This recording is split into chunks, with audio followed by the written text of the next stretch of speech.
A Fond du Lac man faces up to 45 years in prison after being convicted of causing a drug overdose death last year. 38-year-old Eugene Jackson has been found guilty of multiple crimes, including first-degree reckless homicide. Jackson delivered fentanyl to 26-year-old Jorge Santos Ron, which ultimately led to his death in 2022. Officials say Jackson has an extensive criminal history that started in Illinois and progressed into Wisconsin.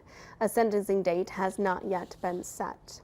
Fond du Lac County District Attorney released a statement after the conviction, saying in part, quote, "Fentanyl continues to destroy families and wreak havoc in our communities, and we will continue to hold those accountable that peddle poison in our community.